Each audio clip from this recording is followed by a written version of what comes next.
আসসালামু আলাইকুম। আশা করি সকলেই ভালো আছেন। এই প্রচণ্ড গরমে আমি একটি স্বাস্থ্যকর খাবার আপনাদের সাথে শেয়ার করলাম। আশা করি আমার এই রেসিপিটি আপনাদের ভালো লাগবে। তো চলুন কিভাবে তৈরি করেছি আমি সেটা দেখিয়ে দিচ্ছি।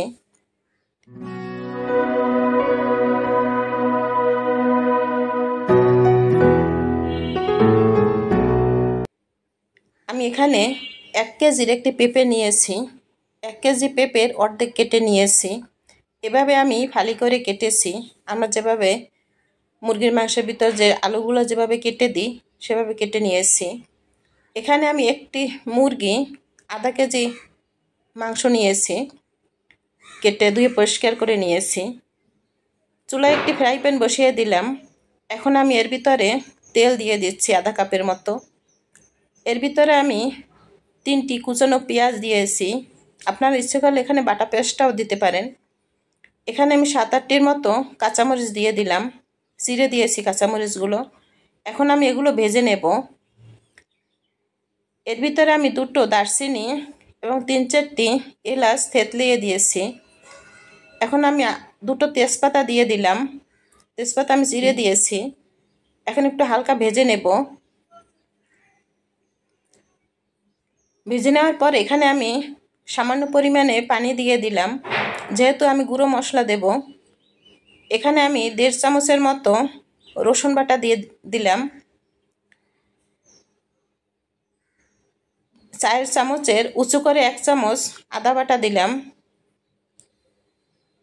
এখানে আমি আধা চামচের মতো শুকনো মরিচের গুঁড়ো দিয়েছি একটু কালার আনার জন্য। এখানে আমি আধা চামচের মতো হলুদের গুঁড়ো দিলাম। ধনিয়ার গুঁড়ো দিলাম আধা চামচের মতো। জিরার গুঁড়ো দিলাম আধা চামচের মতো। স্বাদ মতো লবণ দিয়ে দিলাম। এখন এই মশলাটাকে আমি ভালো করে কষিয়ে নেব। মশলাটা আমি যত কষাবো খাবার স্বাদ ততই ভালো হবে। এজন্য আমি 2 বার পানি দিয়ে কিন্তু এই মশলাটা কষিয়ে নিচ্ছি।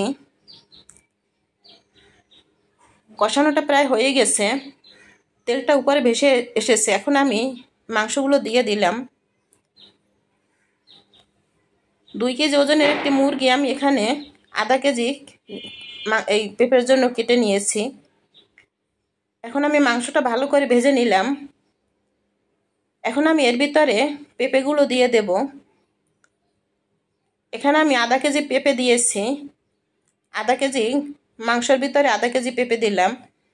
এখন মাংসটা এবং পেঁপেটা ভালো করে কষিয়ে নিচ্ছি। কষানো হয়ে গেছে। এখন আমি সেদ্ধ হওয়ার জন্য পরিমাণ মতো পানি দিয়ে দিলাম। এখানে আমি 1.5 কাপের মতো পানি দিয়েছি। একটু নেড়ে চেড়ে দিয়েছি। এখন একটি ঢাকনা দিয়ে ঢেকে রাখবো। কিছু সময় ঢাকনা দিয়ে ঢেকে রাখার পরে এখন আমি ঢাকনাটা তুলে নিয়েছি। এখানে কিন্তু আমি ঢাকনা তুলে কয়েকবার নেড়ে দিয়েছিলাম। আপনারা এখানে ঢাকনা তুলে নেড়ে দেবেন। এখন ভালো করে একটু মিশিয়ে নিচ্ছি। রান্নাটা হয়ে এসেছে। এখন আমি এখানে টালা জিরা গুঁড়ো দিলাম 1 চামচের মতো। জিরার গুঁড়োটা দিয়ে এখন ভালো করে একটু মিশিয়ে নিচ্ছি। এখন একটি ঢাকনা দিয়ে ঢেকে রাখবো। চুলাটা অফ করে দিয়েছি। পরিবেশন করে নিলাম মুরগির মাংস দিয়ে পেঁপে। খুবই সুস্বাদু একটি খাবার এবং স্বাস্থ্যের জন্য অনেক উপকারী। আশা করি আমার এই রেসিপিটি আপনাদের ভালো লাগবে। ভালো লাগলে অবশ্যই লাইক, কমেন্ট এবং সাবস্ক্রাইব করতে ভুলবেন না। সকলেই ভালো থাকবেন। আল্লাহ হাফেজ।